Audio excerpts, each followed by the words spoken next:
له نړۍ سره د اړیکو پر جوړښت یو ځل بیا ټینګار سوی. د کورنیو چارو سرپرست وزیر ښاغلي خلیفه سراج الدین حقانی په خپلو تازه څرګندونو کې ویلي چې اسلامي امارت له نړۍ سره د اسلامي او ملي اصولو پر بنسټ اړیکې غواړي او چاته اجازه نه ورکوي چې د دې هیواد له شرعي احکامو څخه سرغړونه وکړي. سلامونه، وخت مو په خیر. د نن خبره ده، د نن شپې په نن خبره کې را سره ډېر قدرمن میلمه ښاغلی شیراغه بیانزی د سیاسي چارو شنونکی میلمه دی.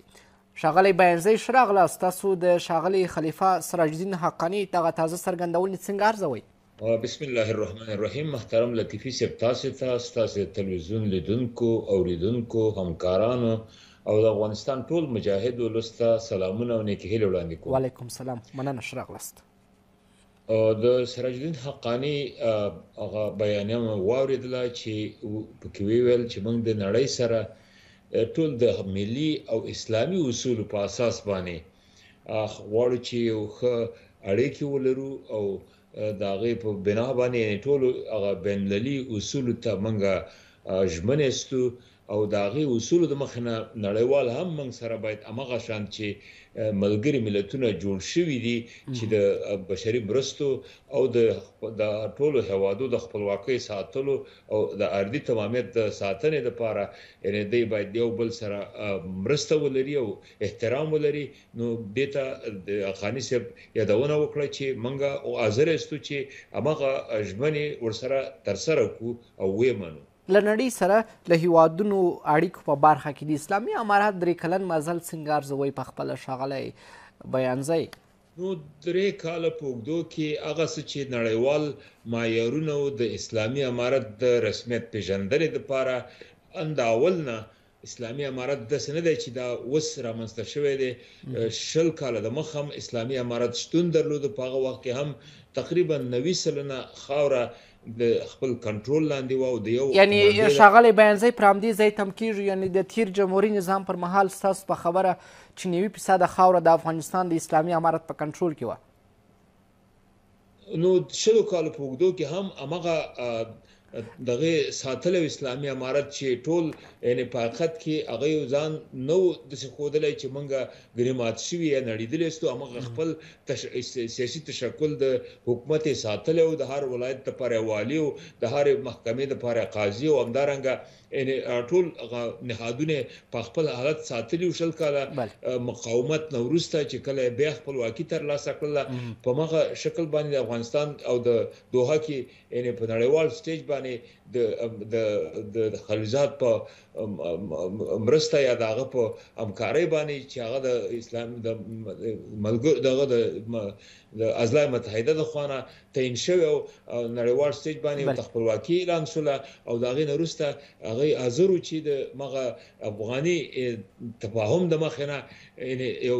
موافقې ته ورسېږي، مګر د تېرې ادارې څوک پاتې نه شولو، وتښتېدل او دوی مجبور شولو خپله د ملګرو ملتونو د ټولو په خوښه باندې کابل ته راننوتل، ځکه چې هلته کابل کې خپله د غني په مشرۍ باندې څوک نه و پاتې چې د اسلامي امارت سره یو تفاهم ته یا یو جوړې ته ورسېږي. نو جبرن دی یوازې نه هغه خلکو چې د افغانستان سرنوشت یا برخلیک د دوی په لاس کې شو، دوی وکولی شو چې بیا یو حکومتي تشکل رامنځته کړي او د 3 کالو په اوږدو کې هغه څه چې د ملګرو ملتونو هغه معیارونه او د یو مملکت د پرمختګ او د خدمات رسولو او د سرحداتو ساتنې او د امنیت او د عدالت رامنځته کولو هغه ټول اسلامي امارت پوره کړي. ښاغلی بیانزی، نړیوال څه ډول تعامل غواړي؟ د سراج الدین حقاني په خبرو کې ویل شوي دي چې د اسلامي اصولو پر بنسټ غواړي چې تعامل وکړي. هدف دا دی چې نړۍ غواړي په افغانستان کې هغه څه چې باید نقص شي. آیا اسلامي اصول او ملي اصول دي؟ نه، داسې ده چې په نړیوال طبیعي ده چې په اولنی وخت کې چې کله 88 کاله د مخه ملګري ملتونه رامنځته شولو، ځینې معیارونه د نوو حکومتونو د تشکل نه وروسته ټاکلي چې که دا شرایط یو مملکت یو حکومت پوره کړي نو موږ به یې په رسمیت پېژنو. هغه معیارونه ټول اسلامي امارت پوره کړي دي. د هغې په اساس باندې باید د ملګرو ملتو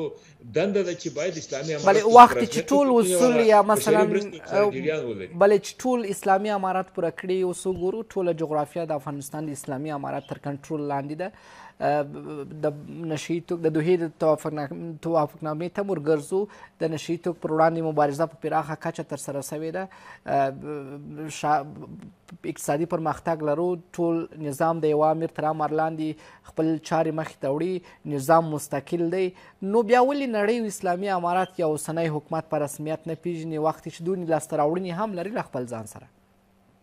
نو نړۍ یو نړیوال کلی مثال لري او په نړیوال کلی کې بعض وختو کې خانان او ملکان چې هغه د خپل شخصي ګټو لپاره کوشش کوي چې د کلی خلک په خپل واک او اختیار کې ونیسي او د بل نورو ځینو د کلی د غړو لکه مثلا د افغانستان د نړیوال کلی یو کور دی د هغې د سوء استفادې نه چې باید هغه خپلواکي په ضمني شکل د لاسه ورکړي او د نوو اصولو مراعاتو کې چې هغه باید د امریکا او د روس او دغه د امنیت شورا د غړو هیوادونو اصول دي فقط کې هغه په ملګرو ملتونو باندې یو ډول جبرن منلي دي چې باید په هر وخت کې لکه کوشش روان دی چې ملګري ملتونه د نړیوال حکومت تمثیل وکړي یعنی لکه افغانستان یا هر هیواد د نړیوال حکومت لپاره یو غړی هیواد دی لکه فدرال حکومت چې د نورو وړو سټیټونو ته کوم قوانین او اصول یادوي چې دا به کوي او دا به نه کوي لکه امر بالمعروف و نهي عن المنکر په شان ته اوس غواړي چې نوي اصول د نړیوال حکومت په شکل ملګري ملتونه تمثیل کړي او دا د پاخت کې د هوادونو خپلواکي د منځه وړلو سوال رامنځته کیږي چې ممالک بین خپلواکي نه لري د نړیوال حکومت لپاره ټوله دنیا د شولکه غلامان شنو د نړیوال خپلواکي بیخي اهمیت د لاسه ورکړي بلې څه باید ترسره سي بیانځی صاحب اوس دا اړینه ده چې باید اوسني حکومت په رسمیت وپیژندل سي د نړۍ د خوا دا فکر کوم چې ډېر اړینه موضوع ده یو هیواد هم مثلا تعامل نه کوي چې وایي دلته په افغانستان کې د بشر حقوقونه نقص دي په بار بار اسلامي امارت وایي چې دلته د هیڅ چا حقوق نقص سوي نه دي دلته هر چا ته خپل حقوق ورکول سوي دي او څوک چې د افغانستان په کورنیو چارو کې مداخله کوي موږ یې نه منو او نه غواړو چې هیڅ وخت خپلې ملي ګټې خپلې اسلامي ګټې د نړیوال لپاره نقص کو نو متاسفانه چې نړیوال د غرب حقوق ته بشري حقوق وایي تاسو وګورئ په فلسطین کې نسل کشي روانه ده هلته بشري حقوقو مسله نه یادېږي په اوکراین کې څه حال دی په نوره دنیا کې همدغه شانته چې امریکا او غرب غواړي او خصوصا د ملګري ملتونو هیوادونه په راس کې قرار لري د کوشش هڅې روانې دي چې ملګري ملتونو کې همدغه 15 هیوادونه د دنیاوال نړیوال حکومت لپاره یو مقام لري چې هغه څه غواړي هغه د ویټو حق لري چې هغه څه وایي هغه باید ترسره شي خو په دې اواخرو کې چې کله اسلامي امارت ته خپلواکي ترلاسه کړه د شلو کالو په اوږدو کې د نړۍ هغه پخوانی یو قطبه تشکل د منځه تللی دی او نن سبا د چین او روس او لکه د مختلف نوې تړونونه رامنځته کیږي او د امریکا هغه پخوانی حالت چې نیټو سره یو ځای کوشش کوي چې د نړیوال حکومت په سر کې قرار ولري هغه ورځ په ورځ کمرنګه کیږي او اوس نړۍ مجبوره ده چې په یو ډول د نړۍ ممالکو ته خپلواکۍ ته ژمن پاتې شي او یو ډول حقوق ورته قایل شي او بالاخره دغه پخوانی حالت چې دی وخت چې نړیوال حکومت رامنځته کی فکر کوم چې دا د ډیر وخت لپاره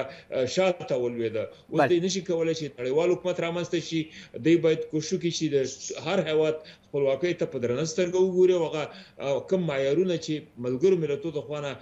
جوړ شوي دي په خوا په مغه اتاوې کاله د مخه چې افغانستان هم یو غړی هیواد دی د اول نور سره ملګری او هغه سره ژمنې کړي دي هغه ژمنو ته ژمن دي وسم د ژمن دي د افغانستان اسلامي امارت او دغه په اساس باندې باید د افغانستان خپلواکۍ ته درناوی ولري او په رسمیت یې وپیژني بلې پالیسي څنګه ارزوي د اسلامي امارت ته د بهرنیانو پر وړاندې نو د بهرنیانو شعار هم دا دی چې هم شمول حکومت باید جوړ کړي جنکو د ښځو حقوق چې هغه د حقوق بشري حقوق کې اوس حساب دراله کې چې هغه د بشري حقوق د ملګرو ملتونو په خواني معیارونه نه دي د هر مملکت داخلي مسایل دي مثلا په امریکا په اروپا په نور ځایونو کې چې څوک سره هم تعلیم کوي په څه ډول باندې او هغه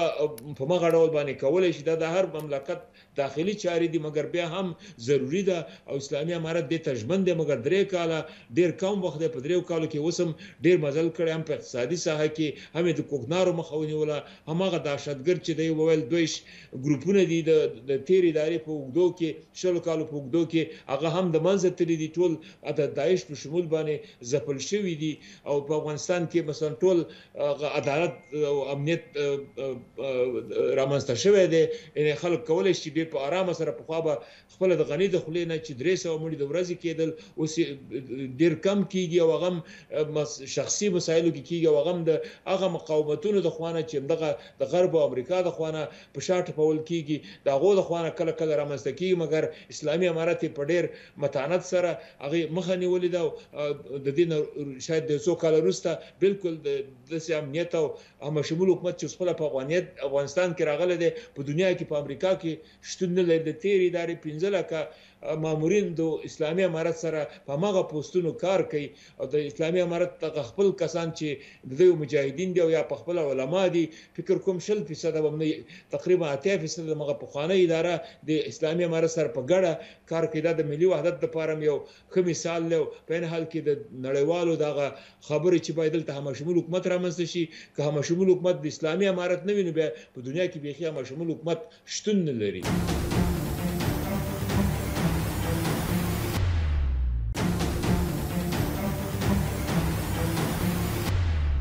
دغه د تعامل خبره په دې وروستي کې د اسلامي امارت د چارواکو لخوا ډیره یادیږي او ډیره ګرمه موضوع ده یعنی هر ورځ د رسنیو سرخطونه وي تاسو به د ښاغلي عباس تنګزي خبرې اورېدلې وي تېره ورځ به مو د ښاغلي خلیفه صاحب سراج الدین خبرې اورېدلې وي د مولوي صاحب کبیر خبرې به مو اورېدلې وي اصلا څه ډول یو ګام باید اوچت کړي دواړه لوري د دوحې د تړون پر اساس د دوحې تړون زیاتره د امریکا د خوانه نقض شوی دی په هغه وخت کې چې باید په کار دا وای چې په مغه نږدې میاشتو کې وتل یو کال ټول وګدواله وکړي چې دی وتل او په ان حال کې ډیر په افغانستان کې دغه ډرون تیاری چې اوس ګرځي راګرځي د هم یو قسم ته سرغړونه د دوحې د تړون او په ان حال کې دغه افغاني کوم مذاکرات چې ضرورت هغه نه هم مغه د تیر ادارې غنی هغه کوم دغه چې را لګل هغه حاضر نشو وخت کوشي کوله او بیا بل اخر کله چې اسلامي امارت کابل ته ورسید هغه وخت کې هم کوشش وکړي چې کابل کې داخل نشي او د یو تفاهم د لارې نه تیر ادارې سره په ګډه باندې یو حکومت جوړ کړي مګر هغه الته نو جبرن اسلامي امارت داخل د افغانستان شو یعنی د دوحې د تړون د مخه نه اسلامي امارت ټول شرایط آماده کړی دي او اوس هم